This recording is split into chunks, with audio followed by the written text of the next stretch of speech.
And I also ended with the prototypical example of a group, even more prototypical than this example, which is the automorphisms of a set. The Ur group, I'll call it, Ur being the city in which all started, is the symmetries of a set T. This is just an arbitrary set. And the symmetries of a set are all bijections of T.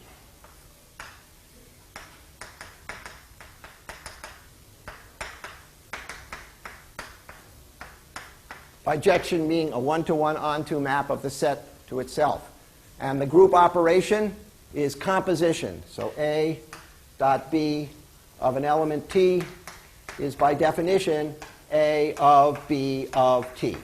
That's how we're going to do it. So first apply B to the set. That gives you a new element in the set. Then apply A to that element. That gives you a third element to the set. That's the mapping that A dot B does to the set. And you check that the composition of bijections is a bijection. However, it needn't be equal to the composition in the opposite order, as we're going to see. The identity element is just the bijection that takes every element in the set to itself. And the inverse element, A inverse, is defined as the element that takes the element A of T back to the element T. And since every element in the set can be written as A of T, uniquely, because A was a bijection, this defines a bijection of the set T, and it clearly has the property that when you compose it with A, you get to E. You have to check in the opposite direction, but it also works. Please. You use the term automorphism? Automorphism is the same as bijection. I'm sorry if I use that term, but we might as well get into it. So morphism in mathematics means a map between sets, and automorphism means a bijective map. So sometimes people will refer to this group as the automorphism group of T, all automorphisms of the set T. Automorphism is exactly the same word as bijection. It's a little bit more Greek. Okay? So this is some sense the Ur group. Almost all groups come in some way from the symmetries of a set. For example, this group is contained in the automorphisms, or the symmetries, sorry, of the set R to the n.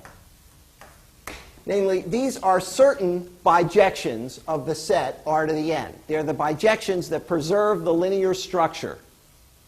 Right? That's when you get a matrix, when you have a linear transformation. You could have other maps of the real line to itself that were bijections that weren't necessarily of the form x goes to ax.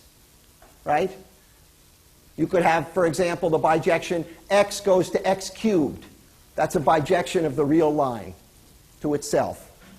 So there are more symmetries of Rn that are contained in n by n matrices, but these are certainly a subset of this. And in fact, they're what we call a subgroup.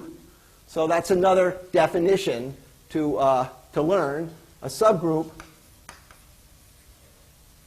H of a group G, denoted like that, is a subset that is closed under multiplication, contains the identity, and contains inverses. So it should be closed under, that's a subset, which is closed under multiplication, contains the identity, and closed under inverses. Namely, if A is in H, A inverse also has to be in H. So let's observe that this is a subgroup of this. I have all the bijections of Rn, and then I have the ones which are the linear bijections of Rn. They're the ones that are represented by n invertible matrices. Let's see. If I have two linear bijections and I compose them, I get a third linear map. That's closed under multiplication. Because remember, multiplication here is composition of maps. Does it contain the identity map that takes every vector to itself? You bet. That's given by the identity matrix. Right? If an element is linear, is its inverse linear? Yes. Consequently, this subset is closed under multiplication. It contains the identity. It contains inverses. It's a subgroup of this. We're going to see all kinds of examples of groups defined as subgroups of the symmetry group of a set by putting more conditions on it. It not only takes elements of the set to itself, but it preserves this structure on the set.